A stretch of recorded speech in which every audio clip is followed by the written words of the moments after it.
Good morning my dear student. मैं हूं Zulfikar sir. स्वागत करता हूं आप सबों को आज के इस वीडियो में।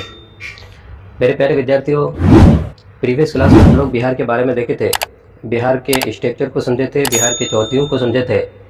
आज हम बिहार में खनिजों के बारे में पढ़ेंगे और बिहार में मिट्टी के बारे में थोड़ा सा समझेंगे और बिहार में कितने तरह की वर्षा आती है वो सभी वर्षा के बारे में भी समझेंगे।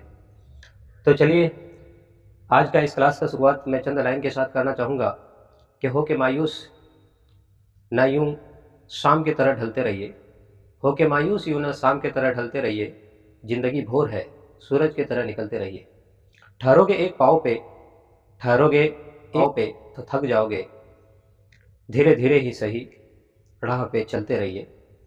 मतलब जब आदमी रुक जाता है ना, तो उस समय उसके साथ बहुत सारी चीज़ें, उससे उसकी मंजिलें उससे दूर होती जाती है। तो आदमी को धीरे धीरे ही सही लेकिन अपने तट पर अड़े रहना चाहिए, चलते रहना चाहिए। तो चलो हम लोग फिर से चलते हैं और बिहार में खनिजों के बारे में पढ़ते हैं। चलिए, सबसे पहले देखिए बेटा, बिहार का स्ट्रक्चर अगर देखा जाए, संरचना कैसी होती है तो वर्गाकार होती है, चार कोना वाला होती है। देख लो मोटा मोटी तौर पर ये आपका बिहार है। तो यहाँ पे सबसे पहले खनिज देखते हैं। यहाँ पे बॉक्साइट है। बिहार में बॉक्साइट जो है बिहार के कौन से जिले में पाई जाती है तो देखेंगे ये आपका मुंगेर में। अब बोलेंगे सर ये बॉक्साइट खनिज ये किसका अयस्क है, तो बोलेंगे ये अल्मोनियम का अयस्क है। बॉक्साइट किसका अयस्क है? अल्मोनियम का। मतलब इससे अल्मोनियम बनता है। तो ये बिहार के किस जिले में पाया जाता है? मुंगेर में। अगला देखते हैं, यहाँ पे ये बॉक्साइट हो गया मुंगेर। उसके बाद है गैलेना। गैलेना मतलब किसका अयस्क है तो बोलेंगे ये आपका सीसा का अयस्क है। गैलेना किसका है? सीसा का अयस्क है। और ये कहाँ पाया जाता है बिहार के अंदर? तो बांका में पाया जाता है। अगला देखिए बेटा, पायराइट है। ये पायराइट भी बोल सकते हैं और चूना पत्थर, ये दोनों एक साथ भी बोल सकते हैं। पायराइट बोले या चूना पत्थर, ये कहाँ पे पाया जाता है तो ये आपका विंध्याचल पर्वत श्रेणी में पाया जाता है। जब हम पर्वत पठार के बारे में पढ़ाए थे तो उस समय उसके बारे में डिस्कशन किए थे। तो यहाँ पे देखिए पायराइट और चूना पत्थर ये आपके बिहार के कौन कौन से जिले में पाई जाती है तो बोलेंगे विंध्याचल पर्वत श्रेणी जहाँ जहाँ होती है। तो विंध्याचल पर्वत श्रेणी बिहार के अंदर कैमूर, रोहतास और थोड़ा सा औरंगाबाद। यहाँ पे कैमूर लिखा गया है केवल। तो ये आपका चूना पत्थर जो है ये पायराइट हुआ या चूना पत्थर हुआ, तो ये दोनों पायराइट बोलेंगे तो ये लोहा का अयस्क है और चूना पत्थर ये सीमेंट बनाने का कच्चा सामग्री है। और ये सब पाया कहाँ जाता है तो बोलेंगे विंध्याचल पर्वत श्रेणी में। तो ये पाया जाता है आपका बिहार के अंदर कैमूर, रोहतास और औरंगाबाद जिले में। अब देखिए बेटा, अभ्रक जानते होंगे बढ़िया से अभ्रक को, क्वार्टज या कांच, और उसके बाद है फेल्सपार। आप अभ्रक समझते होंगे, क्वार्टज कांच को भी समझते होंगे, लेकिन एक चीज आया है फेल्सपार, इसको समझेंगे। जब आप डेंटिस्ट के पास जाते हैं, दांत के डॉक्टर के पास जाते हैं, तो दांत लगवाना होता है तो उससे पहले आपके अंदर जो है मुंह में एक मिट्टी की तरह से डालते हैं जिसको फेल्सपार कहते हैं। वो मिट्टी को जब मतलब मुंह के अंदर डालते हैं तो वो क्या करता है तो दांत को मतलब अपने सही पोजीशन पे पूरा दबा करके रखने के लिए बोलता है। अब यहाँ से पता चल जाता है कि आपको किस तरीके का दांत, कितना साइज का दांत लगेगा, उसी फेल्सपार के मापी से आपका दांत तैयार करके फिर दांत मुंह के अंदर डाला जाता है। तो देखिए ये पाया जाता है कहाँ पे तो गया में और नवादा, उसके बाद जमुई, ये सारी जगह पे आपका ये सारा चीज अभ्रक, क्वार्टज यानी कांच या फेल्सपार ये बिहार के अंदर 3 जिला में पाई जाती है। अगला चीज यहाँ पे देखिए बेटा, सोडा क्या है तो सोडा जो है किसी को बम विस्फोट करने के लिए, है ना, उड़ाने के लिए, धमाका करने के लिए, ये सब का यानी सोडा का इस्तेमाल होता था। यानी इससे बारूद वगैरह बनते थे, बारूद का इस्तेमाल यानी सोडा। तो मतलब ये पाया कहाँ जाता है तो बोलेंगे पटना, बेगूसराय, समस्तीपुर, मुजफ्फरपुर। पटना, बेगूसराय, समस्तीपुर, मुजफ्फरपुर के इलाके में वहाँ पे जो है नमकीन मिट्टी पाई जाती थी, और उसी नमकीन मिट्टी की खुदाई के बाद सोडा निकाला जाता था। तो ये आपका कहाँ पे होता है तो पटना। जब अंग्रेज यहाँ पे आए थे, कौन आए थे? अंग्रेज। तो अंग्रेज यहाँ पे इस इलाके में पटना, बेगूसराय, समस्तीपुर, मुजफ्फरपुर के इलाके में जो नमकीन मिट्टी हुआ करता था उसको खुदवा करके सोडा निकलवाते थे। और जो आदमी वहाँ पे मिट्टी निकाल करके, नमकीन मिट्टी को निकाल करके, नमक वाली मिट्टी को निकाल कर खोद करके सोडा निकालते थे तो वो सभी आदमी नूनिया कहा जाता था, क्योंकि उस इलाके में नमक को नून ही कहते थे। इसी वजह से सोडा का मतलब समझ गए, ये बारूद वगैरह यानी बमबारी वगैरह के लिए किया जाता है। अगला देखेंगे तो बिहार में सोना का भंडार, मतलब अगर देखा जाए तो सब हिंदुस्तान के अंदर बोला जाएगा तो कर्नाटक, लेकिन बिहार के अंदर बोला जाएगा तो बोलेंगे सोना सबसे ज्यादा कहाँ सोना का भंडार है बिहार के अंदर, तो जमुई में, यहाँ पे सोना पाया जाता है। अगला है चीनी मिट्टी। ये चीनी मिट्टी आपके बिहार में किस जिले में, तो बोलेंगे भागलपुर और बांका में। अगला देखते हैं बालू। ये बालू जो है आप जानते हैं कि बिहार का 95% भूभाग जो है मैदानी भाग है। तो यहाँ पे जो मैदानी भाग में पाया जाता है वो बालू ही होता है। अब यहाँ पे ये क्वेश्चन भी पूछा जा सकता है, आपको बोला जाएगा कि बिहार के अंदर खनिजों में सबसे ज्यादा अगर राजस्व वसूली का काम करता है, राजस्व वसूल किया जाता है तो किस खनिज से, तो बालू से। इसी वजह से देखेंगे कि सरकार का नीति, सरकार का रवैया जो है खनिजों में बालू के प्रति जो है बहुत टाइट होता है, बनाया जाता है। और ईटा यानी भट्ठा वाले के ऊपर मतलब बहुत सारे टैक्स लगाते हैं। अब चलिए थोड़ा सा यहाँ पे खनिजों के बारे में अध्ययन किए। अब बिहार में मिट्टियों के बारे में देखेंगे। तो ये आपका बिहार है और बिहार के उधर उत्तर की तरफ आपका नेपाल पड़ता है। कौन सा चीज पड़ता है बेटा, नेपाल। थोड़ा सा देखिए इसके बारे में भी। नेपाल जानते हैं ये आपका पहाड़ी इलाका है।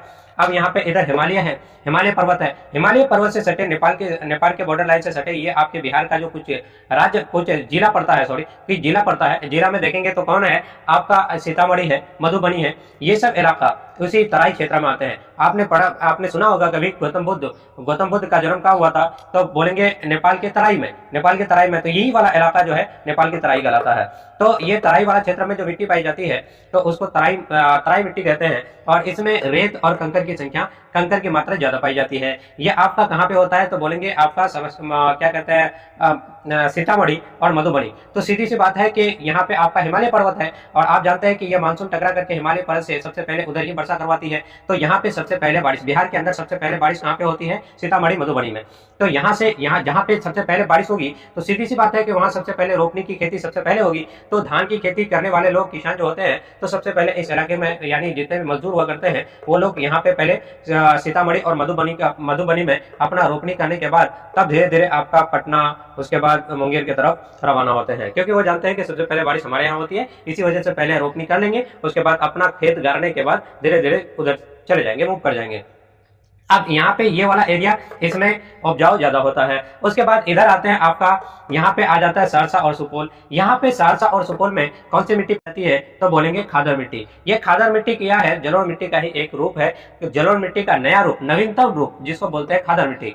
यहाँ पे ये मिट्टी काफी उपजाऊ होती है, क्योंकि सहरसा और सुपौल में ज्यादा मात्रा में हर साल मतलब यहाँ पे बाढ़ की पानी आती रहती है, बाढ़ आता रहता है। ये कहाँ, किस नदी के कारण, तो बोलेंगे कोसी और उसके सहायक नदी के कारण यहाँ पे जो है बाढ़ आती रहती है। अगर आपको ये भी प्रश्न पूछा जाएगा, आपको कहा जाएगा कि बिहार का शौक किस नदी को कहा जाता है, तो बोलेंगे कोसी नदी को। इसलिए क्योंकि इस नदी के कारण यहाँ पे बाढ़ आती है, लोग परेशान रहते हैं। और जिस इलाके में सबसे ज्यादा बाढ़ आएगी तो सीधी सी बात है कि वहाँ की मिट्टी जो है काफी ज्यादा उपजाऊ होगी।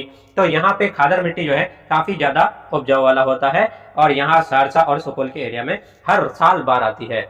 अगला देखते हैं, यहाँ पे ये गंगा नदी है। गंगा नदी के ऊपर पोजीशन पे ये जो मिट्टी दिखाई पड़ती है, तो ये आपका यहाँ पे कह सकते हैं ये बलसुंदरी मिट्टी और दोमट मिट्टी, मतलब यहाँ पे बालू और चिकनी मिट्टी दोनों की मिलावट होती है, जिसको दोमट मिट्टी कहा जाता है या इसको बलसुंदरी मिट्टी भी कहा जाता है। ये कहाँ पे पड़ता है, तो बोलेंगे हाजीपुर मुजफ्फरपुर के इलाके में। यहाँ पे सबसे ज्यादा पेड़ पौधे उगा करते हैं। पेड़ पौधों के लिए सबसे अच्छा जो है मिट्टी माना जाता है दोमट या बलसुंदरी मिट्टी को। अब सुने होंगे कि हाजीपुरी केला, मतलब हाजीपुर में सबसे ज्यादा केला की खेती होती है। और सुने होंगे मुजफ्फरपुर की लीची, तो वहां पे लीची की मतलब दरख्त जो है देखेंगे तो सबसे अच्छा लगता है। तो ये दोनों जो है हाजीपुर और मुजफ्फरपुर, ये आपका किस में आता है, तो बोलेंगे इसी इलाके में आते हैं। और जहाँ पे दोमट मिट्टी पाई जाती है, यहाँ पे पेड़ पौधे सबसे अच्छे लगते हैं। यहाँ पे पेड़ पौधे के लिए सबसे अच्छे अधिक उपजाऊ वाली मिट्टी है। अब यहाँ पे गंगा नदी है।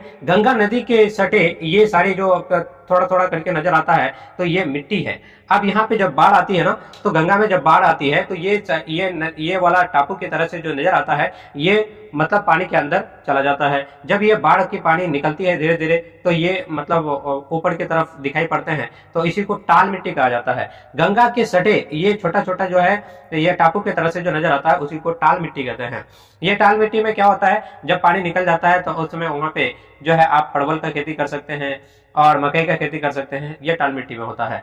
अब उसके जस्ट नीचे आएंगे पटना के इलाके में, तो पटना वगैरह के इलाके में, पटना से सटे इलाके में, तो यहाँ पे बांगर मिट्टी पाई जाती है। बांगर यहाँ पे ये जलोढ़ मिट्टी का ही दूसरा रूप होता है। जलोढ़ मिट्टी दो प्रकार के होते हैं, एक नवीन जलोढ़ को खादर बोला जाता है, दूसरा पुराना जलोढ़, इसको बोलते हैं बांगर। तो ये उससे यानी खादर के बनिस्बत ये क्या होता है, थोड़ा सा कम उपजाऊ वाला होता है। और ये आपका इस इलाके में कभी कभी बाढ़ आता है। यहाँ पे रहने वाले लोग जितने भी होते हैं तो ये सन को याद रखते हैं। वो कहते हैं कि इस सन में 1976 में बाढ़ आया था, 1987 में बाढ़ आया था, मतलब बाढ़ 2017 में बाढ़ आया था। तो ये टाइम पीरियड को याद रखते हैं, क्योंकि हर साल बाढ़ यहाँ पे इस इलाके में आता नहीं है। और यहाँ पे देखेंगे तो सहरसा और सुपौल के क्षेत्र में सबसे ज्यादा बाढ़ आती है, पटना के इलाके में कभी कभी बाढ़ आती है। तो ये टाइम पीरियड को याद रखते हैं। अब नीचे आते हैं तो यहाँ पे आपका बलथर मिट्टी मिलता है, जिसको लाल पीला मिट्टी भी कह सकते हैं या बलथर मिट्टी कहेंगे। ये कहाँ पे, तो आपका गया का क्षेत्र और जमुई का क्षेत्र, ये सब में आपका जो है बलथर मिट्टी पाई जाती है। आप जानते हैं कि गया, जमुई, ये सब इलाके में जो है पहाड़ी इलाका है, तो यहाँ पे मिट्टी का रूप जो है ज्यादा पाया नहीं जाता है। कहीं कहीं मिट्टी पाया जाता है जहाँ पे कंकड़ वगैरह पाए जाते हैं उस मिट्टी में। तो इस मिट्टी में जो है मतलब खेती के रूप में जो करते हैं, मोटे अनाज की खेती करते हैं। तो गया और जमुई के लास्ट वाले दक्षिणी इलाके में ये आपका बलथर मिट्टी पाई जाती है। तो ये था आपका मिट्टी का प्रकार बिहार के अंदर। अब बिहार में वर्षा के बारे में देखेंगे तो बिहार में मानसून है, दूसरा चक्रवात है और तीसरा पश्चिमी विक्षोभ है। अब देखिए यहाँ पे भारत का एक मैप बनाया गया है और आप जानते हैं यहाँ पे हिंद महासागर है, इधर अरब सागर है, इधर से बंगाल की खाड़ी है। हिंद महासागर से यहाँ पे मतलब क्या होती है, लहरें उठती है, हवाएं तेज चलती है और ये आते आते ये मानसून के रूप में कहाँ पे आते हैं, केरल तट पर जाकर के टकराते हैं। और जो ये केरला पे टकराते हैं तो उसमें 1 जून हुआ करता है, 1 जून से 7 जून के बीच में यहाँ पे आकर के टकरा जाते हैं। तो यहाँ पे टाइमिंग क्या होता है, 1 जून का। असल में रियल में केरला से जो टकराता है मानसून वो 1 जून में टकराता है और यहाँ से टकराने के बाद इधर जो है अलग हो जाता है, इधर अरब सागर की तरफ चला जाता है, इधर बंगाल की खाड़ी की तरफ चला जाता है। ये मानसून जो है धीरे धीरे यहाँ पे जो जब पहुंचती है बंगाल की खाड़ी से उड़ता हुआ यहाँ पे, तो वह 5 जून का समय होता है। जब यही चीज बिहार में आता है तो बिहार में मानसून का एंट्री जो है 15 जून को होती है। अब यहाँ पे 15 जून को जब बारिश यहाँ पे होना शुरू होती है तो बोल देते हैं मानसून एंट्री कर गया है बिहार के अंदर। अब यहाँ पे देखेंगे मानसून होता कैसे है उसके बारे में समझेंगे। तो यहाँ पे देखिए मानसून के बारे में ये चीज जान लीजिए, यहाँ पे मानसून आता 15 जून को है और जाता यहाँ से बिहार से लौटता कब है, तो बोलेंगे ये आपका 15 अक्टूबर तक लौटता है। बिहार में सबसे ज्यादा गर्मी के बारे में अगर चर्चा करेंगे तो बोलेंगे बिहार में सबसे ज्यादा गर्मी मई के महीने में होती है। अब यहाँ पे देखिए मानसून के बारे में समझ चुके हैं। दूसरा होता है चक्रवात। चक्रवात क्या होता है, तो चक्रवात यहाँ पे देखो, चक्रवात के अगर बारे में बात करूं तो मान के चलो कि ये सूरज है, ये सूरज है, सूरज की प्रकाश इधर पड़ रही है, ये जमीन है, यहाँ पे जमीन है, पूरा का पूरा जमीन है, यहाँ पे पेड़ पौधे हैं, यहाँ पे पेड़ पौधे हैं, इधर भी पेड़ पौधे हैं, इधर पेड़ पौधे हैं, या कहीं नदी है, इधर मान के चलो कि ये नदी है, यहाँ पे नदी है, लेकिन यहाँ पे कुछ भी नहीं है, यहाँ पे मिट्टी ही मिट्टी है। सीधी सी बात है, सबके ऊपर प्रकाश की किरणें पड़ेगी, इधर भी हर जगह। तो उस कंडीशन में क्या होगा, तो यहाँ पे क्या हो जाएगा, यहाँ पे हवा गर्म हो जाएगी। जब यहाँ पे टेम्परेचर हाई होगा, हाई टेम्परेचर होगा, यहाँ पे हाई टेम्परेचर होगा तो प्रेशर लो हो जाएगा। प्रेशर लो होगा तो उस कंडीशन में ये सभी जो है इधर वाला, इधर तो सही सब तो ठीक ठाक चल रहा था क्योंकि इधर वाष्पन की क्रिया होती थी, इधर पानी से वाष्प बन रहा था, इधर से बादल बन गया। अब यहाँ पे क्या कर रहा है कि ये सभी ताकाझाकी कर रहे हैं कि आखिर हुआ क्या है। यहाँ पे देख रहे हैं तो टेम्परेचर हाई हो गया है। कोई भी आदमी का झगड़ा होता है ना, टेम्परेचर हाई हो गया है तो बोलते हैं झगड़ा कर रहा है।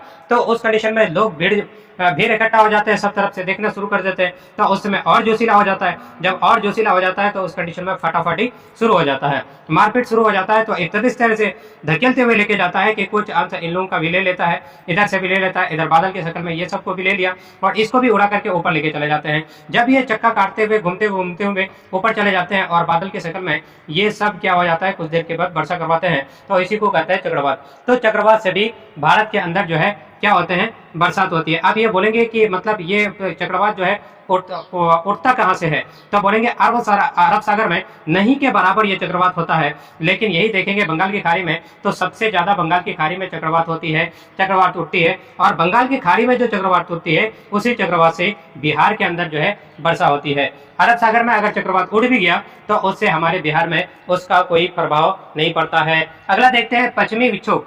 पश्चिमी विक्षोभ किसे कहते हैं? तो देखिए पश्चिमी विक्षोभ ये ठंड के सीजन में कड़ाके की ठंडी जब चलती है तो भारत के जो उप महाद्वीप वाला इलाका है, उत्तरी महाद्वीप में, तो यहाँ पे जैसा कि भारत का देखें तो वो इलाका जम्मू कश्मीर का होता है, तो यहाँ पे ये आपका क्या होता है कि ठंडी कड़ाके की ठंडी सर्दी के साथ साथ वो यहाँ पे क्या होती है, मौसम परिवर्तन के यानी हवा अपना रुख बदलता है, रास्ता बदलता है, जिसकी वजह से यहाँ पे ठंडी ठंडी बारिशें होना शुरू हो जाती है ठंडी के सीजन में, और उसके साथ हवाएं तेज चलती है। वही चीज़ आते आते हमारे बिहार में भी उसका असर देखने को मिलता है। और कड़ाके की ठंडी में जब बारिशें आती है और लहर हवाएं चलती है तो उसको शीतलहरी कहते हैं।